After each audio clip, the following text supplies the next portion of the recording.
మోహన్ బాబు వారి కుమారుడు వ్యక్తిగత పంచాయతీతో జర్నలిస్టులపై దాడి చేయడం సరికాదు. జర్నలిస్టులు ప్రజాపాలన ప్రభుత్వం అండగా ఉంటుంది. జర్నలిస్టులు ఆందోళన చెందాల్సిన అవసరం లేదు. రిపోర్టులు రంజిత్ ఆరోగ్య పరిస్థితిపై జిల్లా కలెక్టర్ వైద్య శాఖ అధికారులకు చెప్పడం జరిగింది. దాడి సంఘటనపై విచారణ చేసి సంబంధిత వారిపై చర్యలు తీసుకుంటామని మంత్రి పొన్నం ప్రభాకర్ అన్నారు. మోహన్ బాబు వారి కొడుకుకు సంబంధించిన వ్యక్తిగత పంచాయతీ చేసుకోవడంలో వరకు పరిశీలించుకుంటారు, కానీ జర్నలిస్టులపై దాడి అనేటువంటి మంచిది కాదు. ప్రభుత్వం స్పందిస్తుంది. ఎక్కడైనా జర్నలిస్టులకు ఇబ్బంది కలిగితే తెలంగాణ ప్రజాపాలన ప్రభుత్వం వారికి అండగా ఉంటుంది. ఆందోళన చెందాల్సిన లేదు. చికిత్సకు సంబంధించి జిల్లా కలెక్టర్ గారిని, అదేవిధంగా వైద్య శాఖకు సంబంధించిన అధికారులకు చెప్పడం జరిగింది.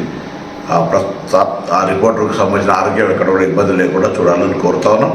అదేవిధంగా దానికి సంఘటనకు సంబంధించి విచారణ చేసి సంబంధిత వారిపై చర్యలు తీసుకోవడం జరుగుతుంది.